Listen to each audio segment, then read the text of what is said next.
కార్యక్రమాన్ని ఉద్దేశించి మన లేవనాథ్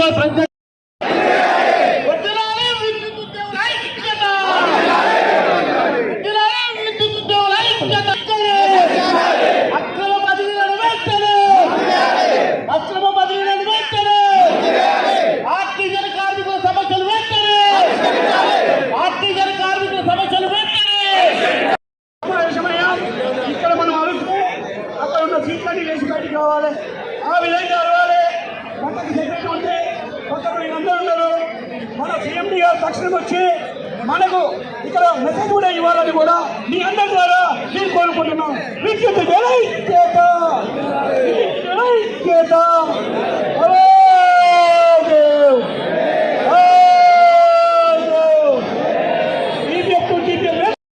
పనిచేస్తున్నారు.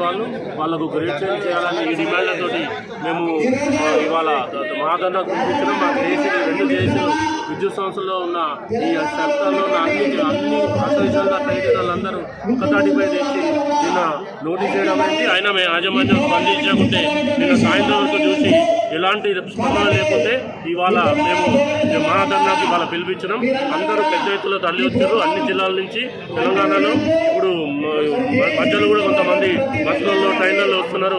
ఒక గంటలో మొత్తం అందరు జమ చేసి జేఏసీ పిలుపు మేరకు తదుపరి కార్యాచరణ ఉంటుందని ఈ సభ మరి ముఖ్యంగా ఈ ట్రాన్స్ఫర్ అనేది పిల్లల చదువులపై పడుతుంది కనుక ఈ మే జూన్లో జరిగేది అనంతరం వచ్చింది కాబట్టి వాయిదా వేయాలని అన్ని సంఘాలు కలిసి వాయిదా వేయడం కోవడం ఈ యొక్క మహాధరణ చేపట్టడం జరిగింది కనుక మరి ముఖ్యంగా ఇది ఆర్టీసీల సమస్య చాలా ఇబ్బందిగా ఉంది.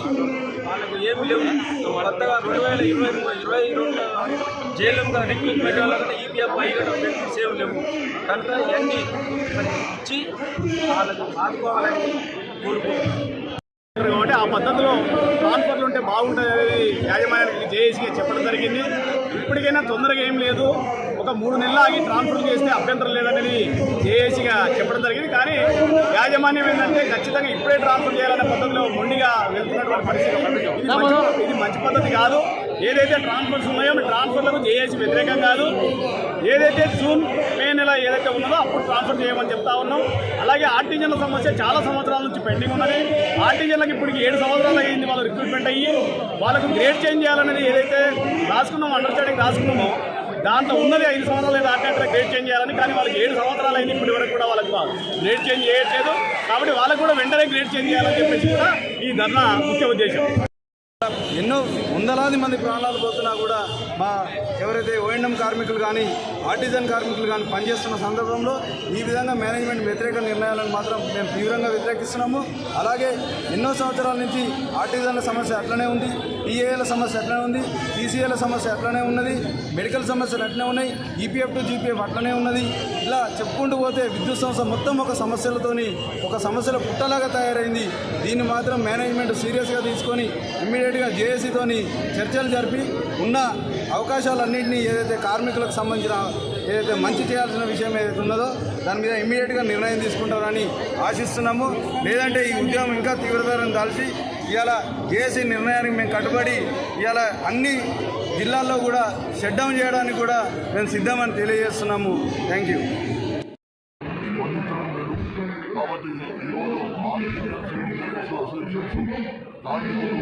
ఆర్టిషన్స్ అందరు కలిపి ధర్నా ప్రోగ్రామాలు పెట్టాము. ఆ ప్రధానం ఏదో చేస్తాము, లేదంటే విద్యుత్ సభ్య పనిచేస్తామని చెప్పి ఒకసారి చెప్పి సీఎం గారు మేనేజ్మెంట్ ఇంజనీర్ ప్రమోషన్స్ ఉన్నాయి, ఇంజనీర్స్ వాళ్ళు ప్రమోషన్ తీసుకుంటారు, ఆ ప్రమోషన్ ఇస్తున్నారు. ప్రతి ఒక్కరూ కష్టపడి పనిచేస్తున్నారు. సిటీలో 24 hours సప్లై ఇస్తున్నారు. కానీ మా పై అధికారులు మాకు సహకరిస్తలేదని ఈరోజు ధర్నా ప్రోగ్రాం చేసిన చెప్పి అందరం లైన్ ఇన్స్పెక్టర్ ఈ జేఏసీ ఏదైతే తలపెట్టిన ఈ మహాధర్నకు చేసినటువంటి మా కార్మికులందరికీ నమస్కారాలు, మీ మీడియా మిత్రులకు కూడా నమస్కారాలు. ఎందుకంటే ఈ జేఏసీ ద్వారా మా కార్మికులు చాలా నష్టపోతున్నాము. ఇప్పుడు ఈ అకస్మాత్తుగా ట్రాన్స్ఫర్స్ ఈ బదిలీ చేయడము ఒక విరుద్ధము. అంతేకాకుండా ఈపీఎఫ్ జీపీఎఫ్ అయితే ఎన్నో సంవత్సరాలుగా పోరాటం చేసినాము, యాజమాన్యము ఇస్తామని చెప్పారు.